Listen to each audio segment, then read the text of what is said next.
السلام عليكم ورحمة الله وبركاته. أصحابتو شرفت بدن ee ku xiran channelka ma tahay qof doonaya in uu baabi'iyo caadooyin kasta xun oo uu leeyahay isla waliba sanadkan gudihiisa. Haddii aad ka mid tahay dadka kuwa ay ku adkaatay in ay iska joojiyaan caadooyinka xun, maanta waxaan ku hayaa habab aad u fiican kaana caawinaya inaad la dagaalanto oo aad ka guuleysato caado kasta oo xun. intaana muuqaalkeena bilaaban, haddii aad tahay qof ay ka go'an tahay inuu noloshiisa horumariyo, dhiirigelin u baahan kanaalkan adaa lagugu talagalay. haddii aad ka mid tahay asxaabteennii hore, waxaan ku leenahay waad mahadsan tahay, soo noqosho wanaagsan. haddaba aan bilaabanno muuqaalkeena maanta. muuqaalkan maanta waxaan ku soo qaadan doonaa 6 tibis ama hab oo aan u arkayo in ay qof kasta ka caawin doonto sida uu uga guuleysan lahaa caadooyinka iyaga ah, isbeddel weyn oo noloshiisa ku samayn lahaa. qodobka koowaad ayaa ah in aad marka ugu horreysa fahantid sababtan ka dambaysa caadadan iyo waxa keenaba. qofku marka uu caado xun baranayo, waxaa jirta sababo ka dambeeya ama qofka ku sababo inuu bilaabo caadadaas iyada ah. ogaanshaha aad ogtahay wixii ka dambeeyay caadadan waxa ay ka caawinaysaa ama ay ku fududaynaysaa ka adkaanta caadadaas xun. dadku waa ay kala duwan yihiin oo qof kastaba waxaa jira sababo ku keena in uu sameeyo isbeddel ama uu la yimaado caado xun. waxay noqon kartaa sababahaasi asxaabtaada la socotid oo iyagu caadooyinka ama waxa ay sameynayaan aan ahayn wax fiican. tusaale ahaan oo kale waxaa laga yaabaa in asxaabtaada kugu dhow 2 ka mid ah ama 3 ka mid ah ay sigaarka cabaan. arrinta iyada ah waxay dhalin kartaa in adiguna aad bilowdid cabitaanka sigaarkaas, ileen gacmo ka badan iyo biyo ka badanba way ku hafiyaan.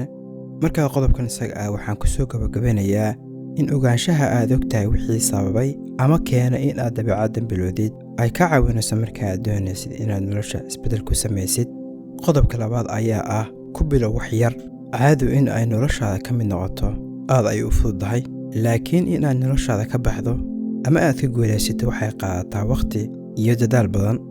dadka badankoodu khaladka koowaad ee ay sameeyaan marka ay noloshooda doonayaan inay wax ka beddelaan ayaa ah in ay la yimaadaan hadafyo waaweyn, kuwaas oo ay isku dayaan in ay ka gaadhaan waqti cayiman gudaheed.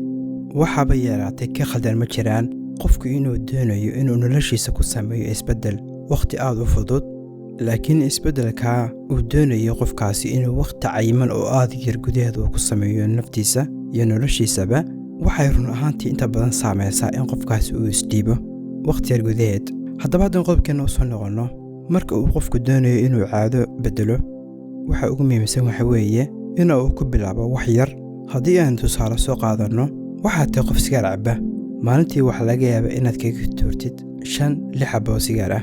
haddii aad maanta tiraadid berito oo laga bilaabo waxa aan doonayaa inaan iska daayo haba yaraatee sigaar, waxay u badnaan doontaa in go'aanka isaga ah aad ku guulaysan weydo. laakiin haddii aad samaysid sidan oo kale oo halkii markii aad 5 xabbo ama 6 xabbo ka cabbi jirtay aad isku diday berito ama wiiga soo socdo dhan aad cabtid maalintii 4 xabbo, wiiga ku xigana ama bisha ku xigtana aad halkii 4 xabbo ka cabbi jirtay aad ka dhigtay maalintii inaad 3 xabbo cabtid, waxay ka caawinaysaa in ay ku fududaato iska joojinta cabitaanka sigaarkaas. iminka caadada waxaan soo qaadanay sigaarka, laakiin caadooyinku waa badan yihiin. caado kasta oo adiga ku haysto, dhibaato kasta oo adiga ku haystaana waxaad samayn kartaa in aad yaryaraysid. oo haddii maanta oo kale aad doonaysid inaad hoos isu dhigtid jir ahaan, waxaad ku bilaabi kartaa in maalintii aad socotid 15 mirir oo keliya, markaasaa ku wadid bisha dambe 30 mirir, ta ku sii xigta maalin kasta 1 saac. waxay ka caawinaysaa in ay ku fududaato isbeddelkaasi adigoo aan noloshaada ina cadibayn. sanadka marka uu bilaabanayo, dadka badankoodu waxa ay samaystaan yoolal iyo go'aano ay doonayaan in ay kaga madhaliyaan sanadka gudihiisa, laakiin waxaa la caddeeyay in dadka badankoodu ay ku guuldaraystaan go'aamadooda iyaga ahaa ka horba intaan la gaadhin bisha February. hadda 1 bil gudaheed ayaa go'aamadii ay qaateen ay ku baaba'aan. sababta ugu weynna waa tii aanu soo qaadanay oo ahayd in ay hal mar isku dayaan in ay ku beddelaan noloshooda. qodobkeena saddexaad ayaa ah u samir naftaada. markaad caado doonaysid inaad iska beddeshid, sida aan soo sheegayba waxay qaadataa waqti iyo tabarucaad badan. u samirka aad naftaada u samiraysid waxay kaa caawin doontaa in aadan la kulmin niyad-jab aad u weyn. haddii aad dejiso rajooyin macquul ah oo aad og tahay in aad samayn karaysid ama aad ka adkaan karaysid maalin kasta, waxay run ahaantii kaa caawinaysaa si maskax ahaan iyo si jir ahaaneedba. waxa aad dareemi doontaa farxad nololeed oo aad naftaada ku qabtid. laakiin haddii aad dejiso riyooyin aan macquul ahayn waxaad la kulmi doontaa niyadjab aad u weyn sida aan soo sheegayba ay dadka badankoodu la kulmaan ka hor bisha 2 intaan la gaadhin. qodobkeena afraad ayaa ah in aad hesho hawlo kale oo ku buuxinaya meeshii caadadaas xun ay ku jirtay. tusaale haddaan soo qaadano, haddii caadadaada xun ay tahay in social media aad ku jirtid mintkii kasta, weliba social media waa u badan yahay aad waqtiga ku lumisid waxaan adiga waxtar ku lahayn, waxa aad samayn kartaa in waqti ka mid ah waqtiga aad ku luminaysid waxaan waxtarka ku lahayn aad isku daydid inaad waqti yar oo cayiman aad ku bedashid in aad daawatid ama aad degeysatid wax adiga waxtar ku lah. almicna social media iska maadayn, laakiin waqtigii badnaa 10 saacadood iska dheh aad ku luminaysay waxaan waxtar ku lahayn haddii 2 saacadood ka mid ah aad ku bedashid wax waxtar ku leh waxaad arki doontaa isbedel nololeed. waxaana laga yaabaa in bilo ama sanado kadib aad ba waqtiga badankiisii ku bedashid wax waxtar leh noloshaada mustaqbalka anfici doona. qodobkeena shanaad ayaa ah inaad la socotid horumarkaaga.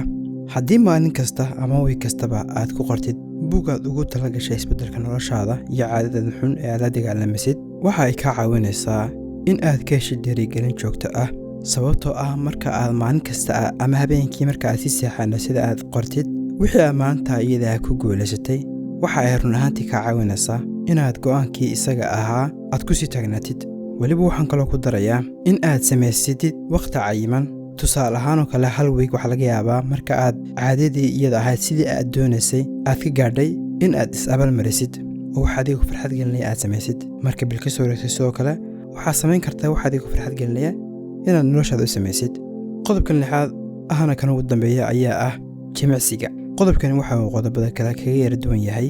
caado kasta oo aad la dagaalamaysid jimicsigu waa kii ka caawiya, sababtoo ah markaan jimicsano ama aan jirkeena dhaqdhaqaaq ku samayno waxa ay keentaa in stresska uu yaraado, teeda kalena qofku kalsooni oo naftiisa ku qabo ay aad u badato, taas oo sababta in qofku uu dareemo farxad nafsiyadeed.